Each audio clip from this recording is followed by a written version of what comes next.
ओम नमो भगवते वासुदेवाय।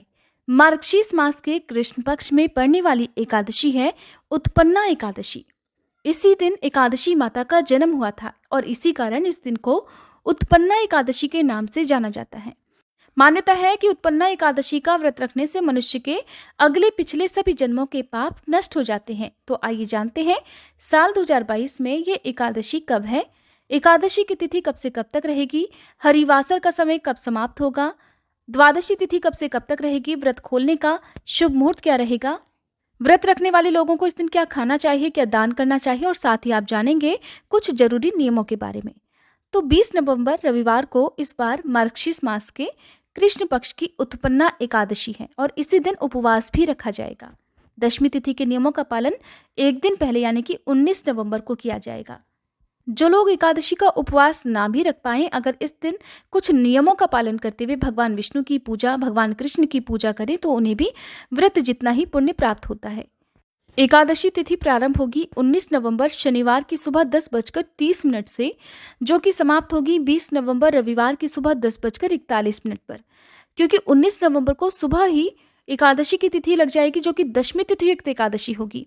लेकिन जो भी वैष्णव संप्रदाय के लोग हैं, भगवान कृष्ण को, भगवान विष्णु के मानने वाले लोग हैं, वो 20 नवंबर को द्वादशी तिथि युक्त एकादशी का ही उपवास रखेंगे। द्वादशी तिथि प्रारंभ होगी 20 नवंबर रविवार की सुबह 10:42 से और समाप्त हो जाएगी 21 नवंबर सोमवार की सुबह 10:07 पर। ऐसे में हरिवासर का जो समय रहेगा वो 20 नवंबर को लगभग 3 से 4 बजे के बीच में ही समाप्त हो जाएगा।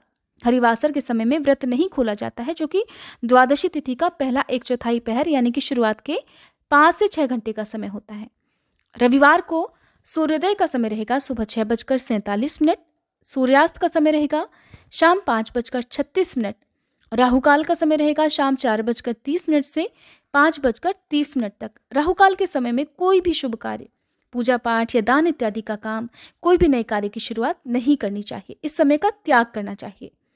21 नवंबर को द्वादशी तिथि के दिन यानी कि जिस दिन व्रत खोला जाएगा, सोमवार को सूर्योदय का समय रहेगा सुबह 6:48, सूर्यास्त का समय रहेगा शाम 5:36 पर।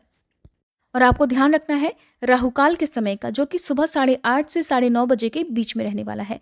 इस समय ना तो उपवास खोलें, ना ही किसी तरह का कोई दान करें और ना ही इस समय पूजा पाठ करनी चाहिए। व्रत पारण की तिथि और मुहूर्त रहेगा 21 नवंबर सोमवार को सुबह 6:49 से 8:25 तक। आपको जो भी भोजन फलाहार ग्रहण करना है, एकादशी व्रत खोलना है, वो इसी शुभ मुहूर्त के अंदर अंदर ही खोलना होगा। राहुकाल के समय का आपको ध्यान रखना है और बिना कुछ दान पुण्य किए हुए कोई भी व्रत नहीं खोला जाता है। एकादशी का व्रत तो अधूरा माना जाता है। तो अपनी सामर्थ्य के अनुसार आप जिस भी वस्तु का दान करें, जैसे कि वस्त्र का, अन्न का, धन का, उसको भी मंदिर में रखकर पूजा करनी चाहिए।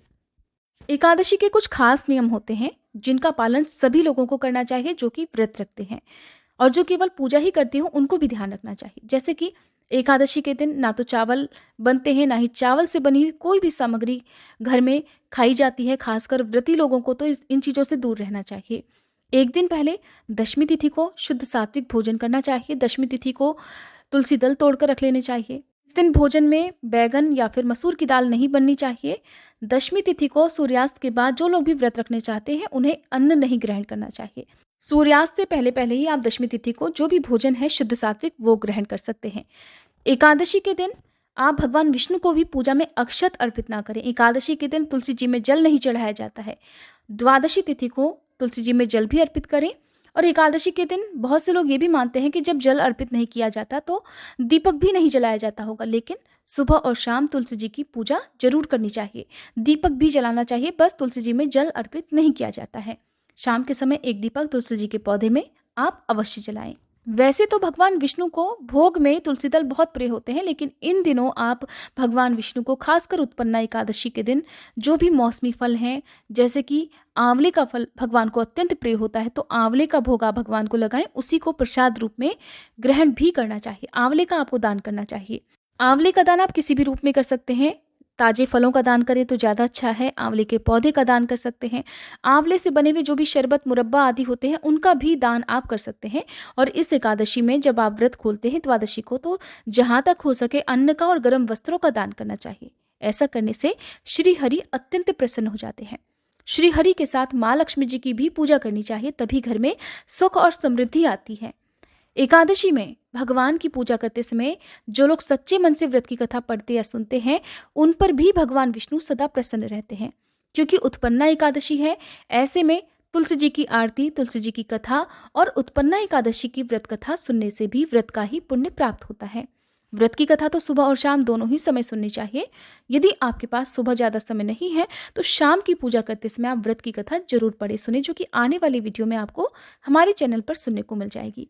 ये थी आज की जानकारी। आने वाली वीडियो में किन मंत्रों से भगवान विष्णु का पूजन करना चाहिए और किन वस्तुओं का आपको दान जरूर देना चाहिए, कौन सी व्रत कथा पढ़ी या सुनी जाती है, भगवान विष्णु की बहुत ही आसान पूजा विधि के बारे में जानने के लिए आप हमारे चैनल पर अगली वीडियो जरूर देखिएगा। और आजकल आप हमारे चैनल पर मार्गशीर्ष मास महात्म्य और अब तक के रुके हुए भागवत कथा के आगे के अध्याय भी सुन सकते हैं। अगर आपको ये कथाएं सुनना पसंद हो तो एक बार हमारे चैनल पर आप इन कथाओं को जरूर सुनिएगा।